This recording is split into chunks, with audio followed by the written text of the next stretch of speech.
Right, welcome along again, gentlemen. Only one place to start. It is, of course, the Manchester derby. The Sunday Telegraph goes with Carrick in Derby Dreamland.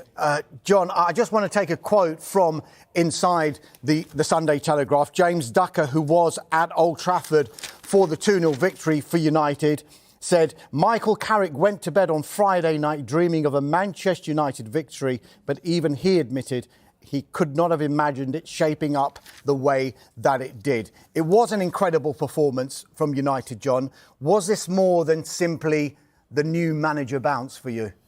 Yeah, I think it was. It brought with it a new energy. I love the energy from the supporters within Old Trafford. You could feel the atmosphere and the noise and the energy resonating from your TV if you were watching it yesterday, because they were just empowered, I think, by the performance that United put on. I thought they were full of different ideas.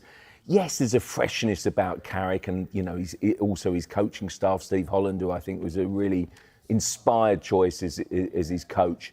And I just think that there's a willingness there to succeed. He's a favourite old son, isn't he, Michael Carrick, of a brilliant era when they were so successful and they won the biggest and best trophies. And so I think that they're always going to be enthused by that. And I don't know that it could have gone any better for Michael Carrick. Maybe if one of the 3 goals that were ruled out for offside after VAR checks had gone in, then maybe. But what a scoreline, what a performance. It was absolutely a brilliant, all-encompassing, fantastic, energetic display, full of energy.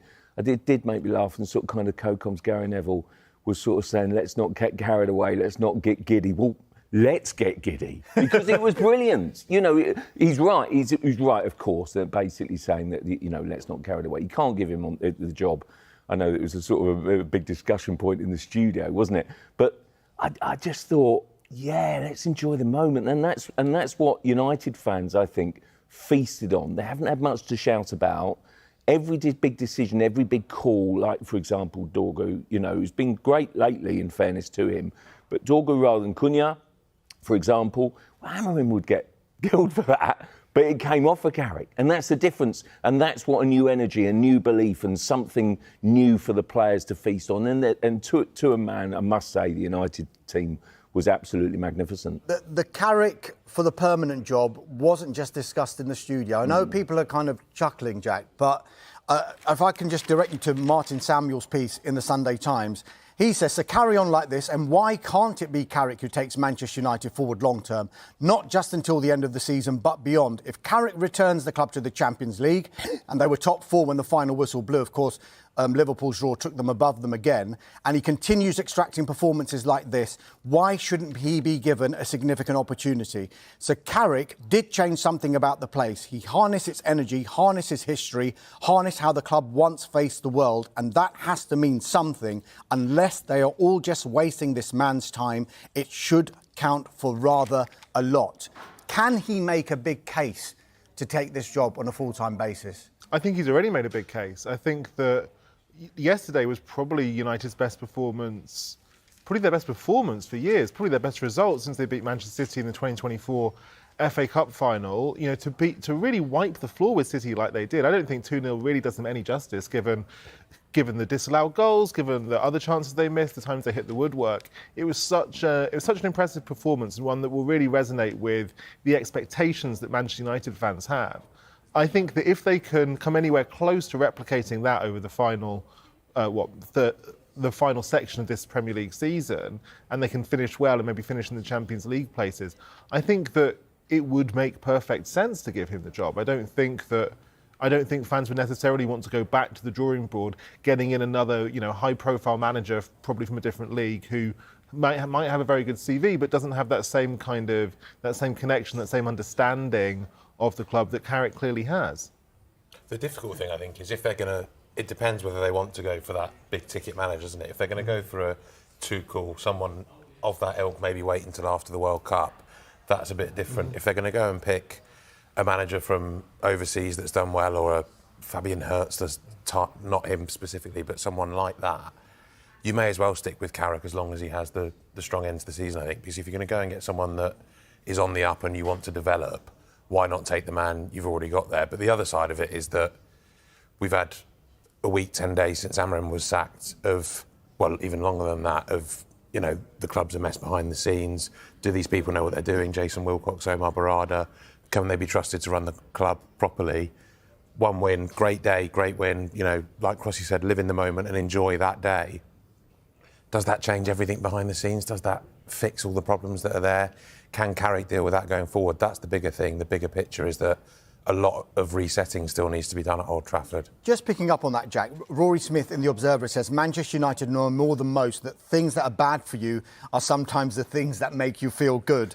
They know that they have made the mistake before, allowing the heart to overrule the head, overlooking the rational in favour of the romantic. Because the narrative has been you can't give Carrick the full-time job, just let him go till the end of the season, because he's almost paying for the fact that they gave Ole Gunnar Solskjaer the job. Do United need to be a little bit careful here? Because if he does do really well, and he is indeed the man for the job, there is that danger that they might not give it to him simply because of what has happened in the past with Ole. They just need to take it on the evidence, don't they? There's a lot of things that have gone very wrong in the past at Man United, and they never really seem to learn from them. They've made the same mistakes in terms of appointments, giving the power to the manager and giving them, you know, the players that they need. They did it with Ten Hag. They were going to sack him, interviewed a load of people. He won the cup. They couldn't really find the right person. Not only did they keep Ten Hag, but they gave him so much money and power in that window. Those are the mistakes that were made then that they need to learn from. I don't think Ole's the big one that's going to be hanging over this, really. It needs to be taken on what Carrick can do. He's got a lot of free weeks. There's no Europe. They're not in the Cups.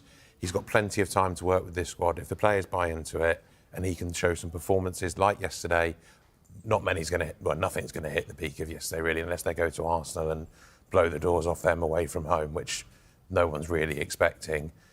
If he can put some evidence together, then that's what they need to focus on. The feedback from the squad, the players, he's already got better performances out of them very quickly.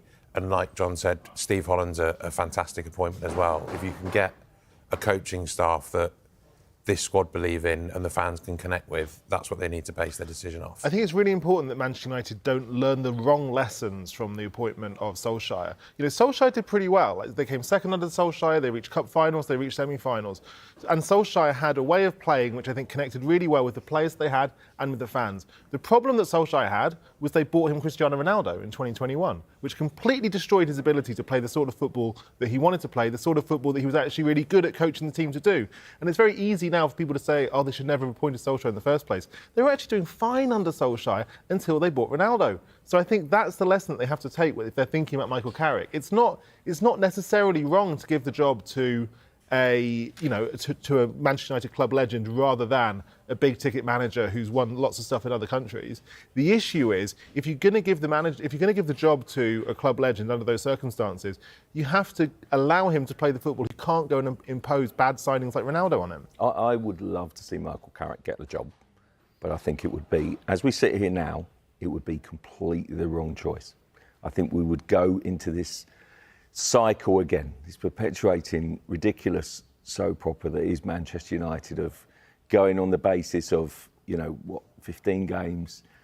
Honestly, it's crazy. I completely do agree with Gary Neville in saying that basically you don't get carried away. It's one game, and it does feel to me as if we've got shades of Ole at the wheel here, and basically former players getting on the bandwagon saying, "I'll give it to Carrick."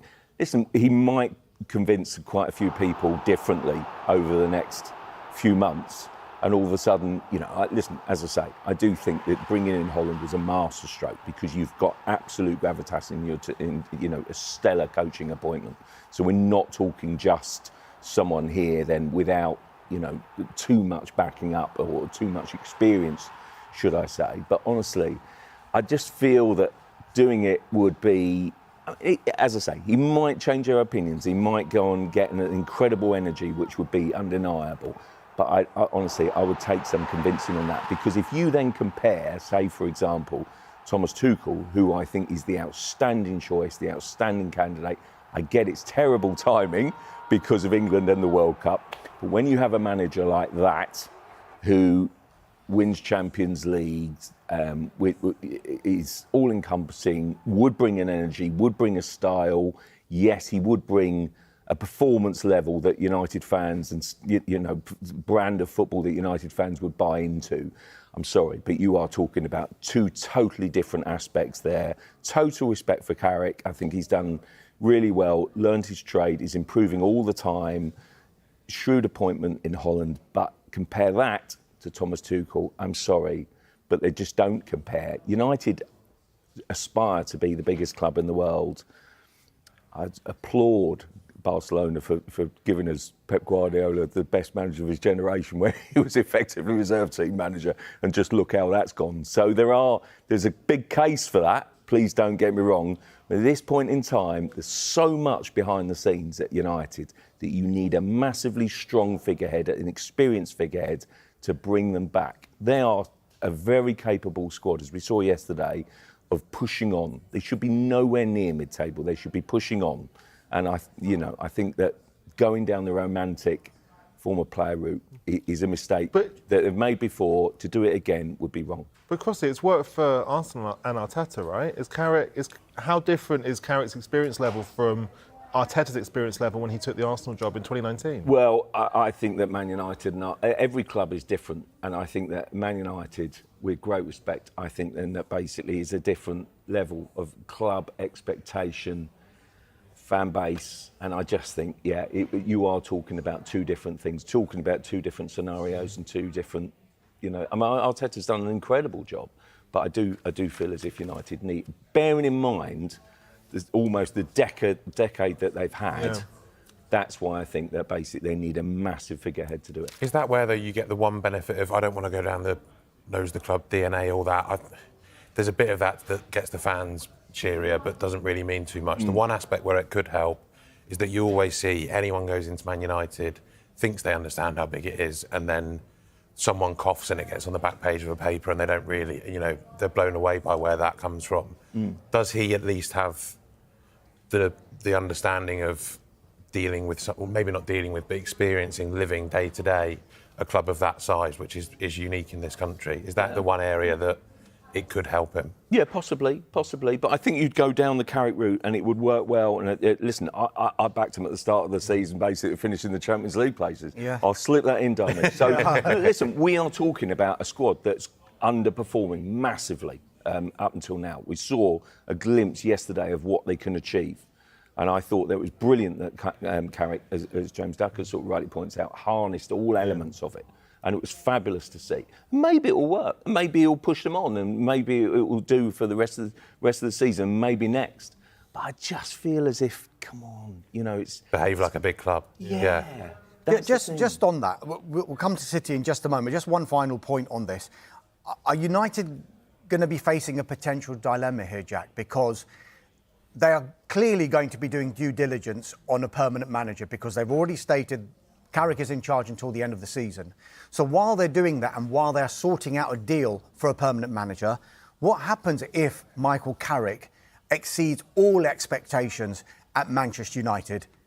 There's a problem there then for United, isn't there? That's the test of this leadership. We're reading in the week that people within the club are confident they've got the perfect structure for a new manager to walk into and succeed and thrive in Wilcox, Barada, Jim Ratcliffe above them, the other departments they're building, the data, the scouting, everything that's coming together. They think they've got this perfect structure. There's not much evidence recently that that's correct and that they're right to have that belief. There's nothing you can see on the pitch that points to this being an incredibly well-run club at the moment. So that, if Carrick, and again, it's a big if, this is a great start, if he can pick it up and keep it going and keep that energy running until the end of the season across those Premier League games, that presents them with the big test of, like we said earlier, which route do they want to go down? Do they want a big figure that's going to come in and challenge them and have arguments and butt heads, but probably take them to the next level on the pitch? Or do they want someone that's going to quietly slot in, do the coaching, use the players he's given and tick them along, and we'll see where they get? It's what they want to take on, what they feel ready to,